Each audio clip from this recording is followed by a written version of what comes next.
Daratan Cina sejak lama dikenal sebagai gudangnya ilmu pengobatan.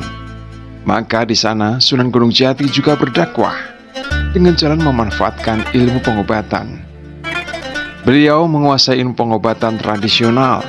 Di samping itu, pada setiap gerak fisik dari ibadah sholat sebenarnya merupakan gerakan ringan dari terapi pijat atau akupuntur, terutama bila seorang mau mendirikan sholat dengan baik, benar, lengkap, dengan amalan sunnah dan tumak ninahnya. Dengan mengajak masyarakat Cina agar tidak makan daging babi yang mengandung cacing pita dan giat mendirikan sholat 5 waktu, maka orang yang berobat kepada Sunan Gunung Jati banyak yang sembuh, sehingga nama Gunung Jati menjadi terkenal di seluruh daratan Cina. Menurut sebuah legenda, kedatangan Sunan Gunung Jati di negeri Cina dikarenakan tidak sengaja.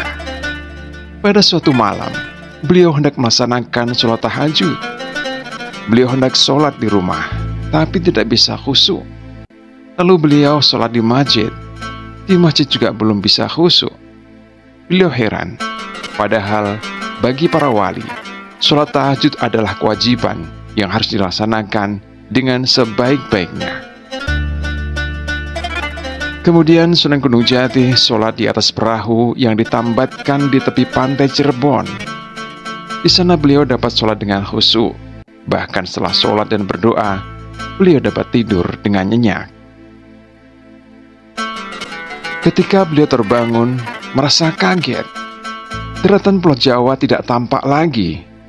Tanpa sepengetahuannya, beliau telah dihanyutkan ombak hingga sampai ke negeri Cina. Singkat cerita, di negeri Cina, beliau membuka praktek pengobatan. Penduduk Cina yang berobat disuruhnya melaksanakan sholat.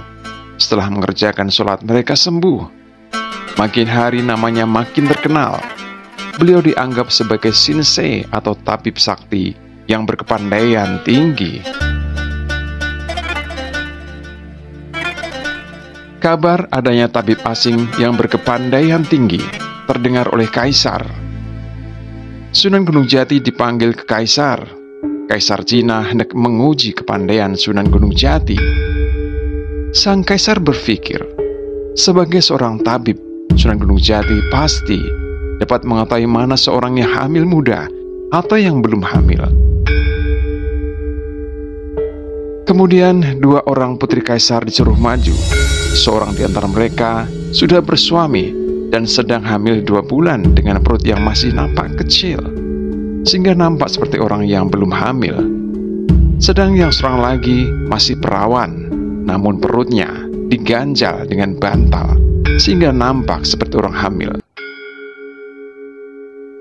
"Hai orang asing, mana di antara putriku yang hamil?" tanya kaisar. Sunan Gunung Jati diam sejenak. Ia berdoa kepada Tuhan.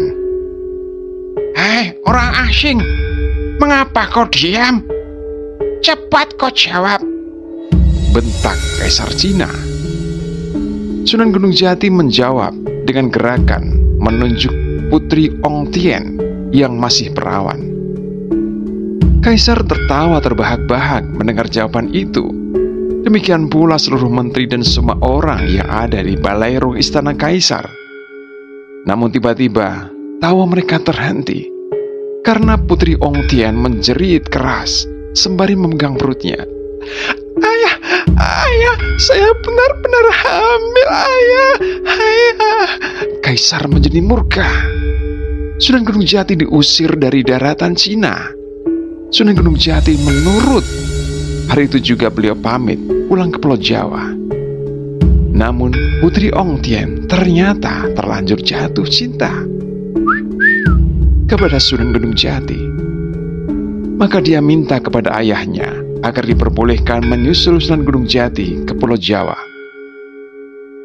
Kaisar Honggie akhirnya mengizinkan putrinya menyusul Sunan Gunung Jati ke Pulau Jawa. Putri Ong Tien dibekali harta benda dan barang-barang berharga lainnya seperti bokor, guci, emas, dan permata. Putri cantik itu dikawal oleh 3 orang pembesar kerajaan, yaitu Pai Libang, seorang menteri negara, Lie Guanchang, dan Lie Guanhien. Pai Libang adalah salah seorang murid Sunan Gunung Jati tatkala beliau berdakwah di negeri Cina. Dalam pelayaran ke Pulau Jawa, mereka singgah ke Kadipaten Sriwijaya. Begitu mereka datang, para penduduk menyambutnya dengan meriah sekali. Mereka merasa heran, ada apa ini? Pai Libang bertanya kepada tetua masyarakat Sriwijaya. Tetua masyarakat balik bertanya, "Siapa yang bernama Pai Libang?" "Saya sendiri," jawab Pai Libang. Kontan Pai Libang digotong penduduk di atas tandu, dielulukan sebagai pemimpin besar. Dia dibawa ke istana Kadipaten Sriwijaya. Setelah duduk di kursi adipati, Pai Libang bertanya, "Sebenarnya apa yang telah terjadi?" Tetua masyarakat itu menerangkan bahwa Adipati Aryo Damar selaku pemegang kekuasaan Sriwijaya telah meninggal dunia.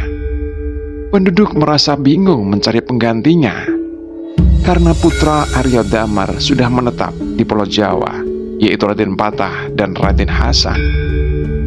Dalam kebingungan itu, muncullah Sunan Gunung Jati.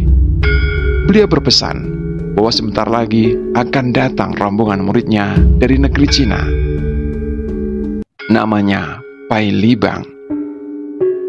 Muridnya itulah yang pantas menjadi pengganti Aryo Damar, sebab muridnya itu adalah seorang menteri negara di negeri Cina. Setelah berpesan demikian, Sunan Gunung Jati meneruskan pelayarannya ke Pulau Jawa. Pai Libang semakin kagum kepada gurunya yang ternyata mengetahui sebelum kejadian. Tahu kalau dia bakal menyusul ke Pulau Jawa. Pai Libang tidak menolak keinginan gurunya. Dia bersedia menjadi Adipati Sriwijaya. Dalam pemerintahannya, Sriwijaya maju pesat sebagai kadipaten yang paling makmur dan aman. Setelah Pai Libang meninggal dunia, maka nama Kadipaten Sriwijaya diganti dengan nama Kadipaten Pai Libang. Dalam perkembangannya, karena pengucapan lidah orang Sriwijaya, maka lama-kelamaan Kadipaten Pai Libang lebih dikenal dengan sebutan Palembang hingga sekarang.